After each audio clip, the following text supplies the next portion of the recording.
നമ്മുടെ പപ്പടം നമ്മളിന്നിവിടെ വളരെ സിമ്പിളായിട്ടുള്ള ഒരു റെസിപ്പിയാണ് പ്രിപ്പയർ ചെയ്യാൻ പോണത്.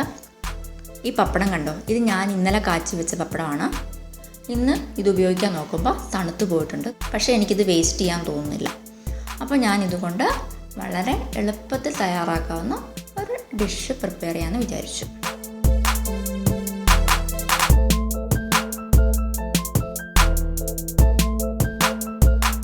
ഞാൻ പാനിലേക്ക് 1.5 ടേബിൾ സ്പൂൺ ഓയിൽ ആഡ് ചെയ്യുകയാണ്.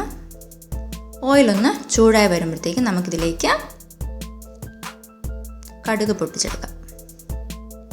ഇനി നമുക്കിതിലേക്ക് കുറച്ച് കറിവേപ്പിലയും ചുവന്നുള്ളി അരിഞ്ഞതും ആഡ് ചെയ്യാം.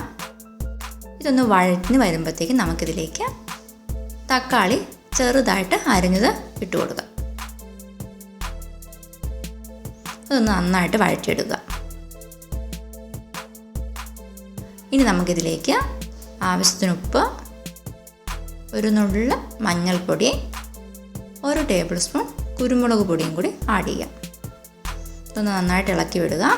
ഉപ്പ് ചേർക്കുമ്പോൾ പ്രത്യേകം ശ്രദ്ധിക്കണം, അധികം ആവരുത്. കാരണം നമ്മുടെ പപ്പടത്തിനകത്ത് ഓൾറെഡി ഉപ്പുള്ളതാണ്. അതുകൊണ്ട് ശ്രദ്ധിച്ചേ ഉപ്പിടാവുള്ളൂ. നന്നായിട്ടൊന്ന് വഴഞ്ഞിട്ടുണ്ട്. ഇനി നമുക്ക് നമ്മുടെ പപ്പടം ഇതിനായിട്ട് ചെറുതായിട്ട് കീറിയിട്ട് കൊടുക്കാം.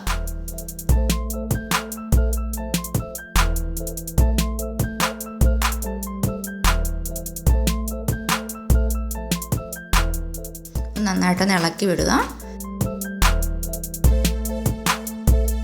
ഇനി ഇതിലേക്ക് കുറച്ച് വെള്ളം കൂടി ആഡ് ചെയ്യുക.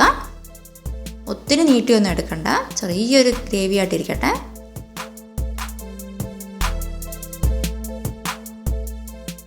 നമുക്ക് 2 മിനിറ്റത്തേക്ക് ലോ ഫ്ലെയിമിൽ മൂടി വെക്കാം. നമ്മുടെ കറി റെഡി ആയിട്ടുണ്ട്. നല്ല ടേസ്റ്റി ആയിട്ടുള്ള ഒന്നാണ്. അധിക സമയമൊന്നും വേണ്ട ഉണ്ടാക്കാൻ, 5 മിനിറ്റ് മതി.